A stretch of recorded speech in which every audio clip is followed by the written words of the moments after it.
So in this video, I'm going to read this article about how the music long tail might not be true. The music long tail is a theory stating that due to the proliferation of the internet and its effect on the music industry by going digital, the theory stated that 20% of all music transacted would come from the current popular artists, while 80% of all music transacted would come from all the material in the catalog, songs older than 18 months. Brick and mortar stores couldn't take advantage of this theory because of limited shelf space, but a digital services on the internet would have almost unlimited storage space with virtually no limits to the number of songs it could make available. Because all this music is stored digitally as opposed to being stored on CDs or vinyl. So let's continue reading the article. Long tail busted. On paper, the long tail theory looked great and was quickly adopted by the music and tech industries as absolute truth. Unfortunately, economists have since determined that the theory really has no basis in reality. Economist Will Page, former chief economist for Spotify, Andrew Budd, and Gary Eggleton managed to obtain a huge ledger of transactions from a large digital music provider, and after taking a deep dive into the data, found something that no one expected. 80% of the songs in the catalog had no transaction data at all. They never had a single sale or stream.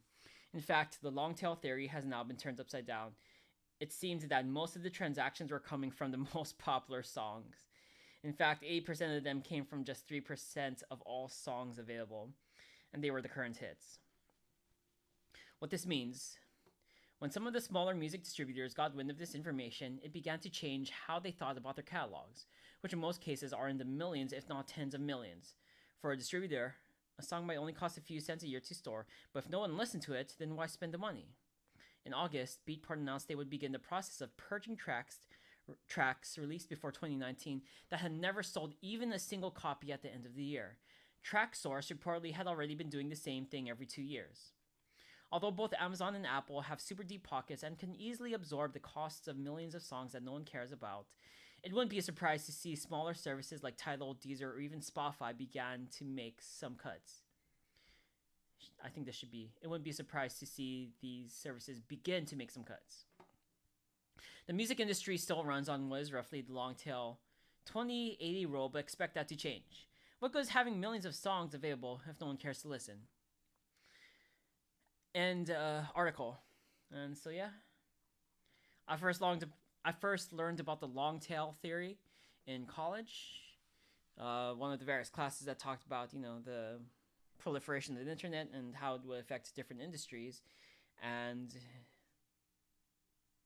I don't remember how exactly it was proposed to me, whether if it was just a theory or gonna be pretty true.